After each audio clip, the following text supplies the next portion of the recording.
moneter merupakan proses mengatur persediaan uang sebuah negara untuk mencapai tujuan tertentu.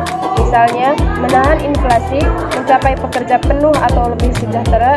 Kebijakan moneter dapat melibatkan pengaturan standar bunga pinjaman, kapitalisasi untuk bank atau bahkan bertindak sebagai peminjam usaha terakhir atau melalui persetujuan melalui negosiasi dengan pemerintah lain. Kebijakan moneter pada dasarnya merupakan suatu kebijakan yang bertujuan mencapai keseimbangan internal, pertumbuhan ekonomi yang tinggi, stabilitas harga, pemerataan pembangunan, dan keseimbangan eksternal, keseimbangan neraca pembayaran, serta tercapainya tujuan ekonomi makro, yakni menjaga stabilitas ekonomi yang dapat diukur dengan kesempatan kerja, kestabilitasan harga, dan secara neraca pembayaran internasional yang seimbang. Jika kestabilan dalam kegiatan perekonomian terganggu, maka kebijakan moneter dapat digunakan untuk memulihkan. Pengaruh kebijakan moneter pertama kali akan dirasakan oleh sektor perbankan, yang kemudian ditransfer pada sektor RIIL. Kebijakan moneter adalah upaya mencapai tingkat pertumbuhan ekonomi yang tinggi secara berkelanjutan dengan tetap mempertahankan stabilitasan harga. Adapun jenis-jenis kebijakan moneter. Yang pertama, kebijakan moneter ekspansif. Kebijakan moneter ekspansif sering disebut kebijakan uang longgar.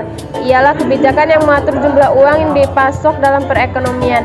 Caranya dengan menurunkan suku bunga, membeli sekuritas pemerintah oleh bank sentral, dan menurunkan persyaratan cadangan untuk bank. Kebijakan ekspansif juga akan menurunkan tingkat pengangguran dan merangsang aktivitas bisnis atau kegiatan belanja konsumsi. Yang kedua, ada kebijakan moneter kontraktif. Kebijakan moneter kontraktif adalah suatu kebijakan dalam rangka mengurangi jumlah uang yang beredar.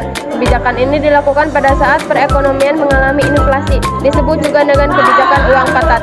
Kebijakan moneter kontraktif yang disebut kebijakan uang ketat ialah kebijakan mengurangi jumlah uang yang beredar. Kebijakan ini adalah menurunkan tingkat inflasi. Tujuan kebijakan moneter adalah mengurangi jumlah uang berbeda dengan perekonomian. Tujuan tersebut dapat dicapai dengan meningkatkan suku bunga menjual obligasi pemerintah dan menaikkan persyaratan cabang untuk bank.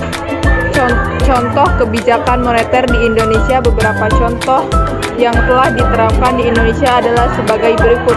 Bank Indonesia, BL melupakan lelang sertifikatnya atau bisa juga melalui pembelian surat berharga di pasar modern. UBI dapat menurunkan suku bunga jika kondisi ekonomi sesuai dengan ekspektasinya.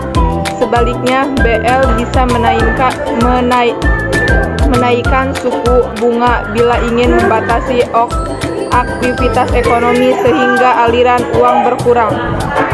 Ketika perekonomian mengalami resesi, maka perbedaan uang akan meningkatkan sehingga aktivitas perekonomian meningkatkan. Contohnya adalah membeli saat terjadi inflasi. BL akan mengurangi aliran uang ke masyarakat dengan menjual surat barang untuk mengurangi aktivitas ekonomi yang berlebihan. Selaku Gubernur Bank Indonesia dan dana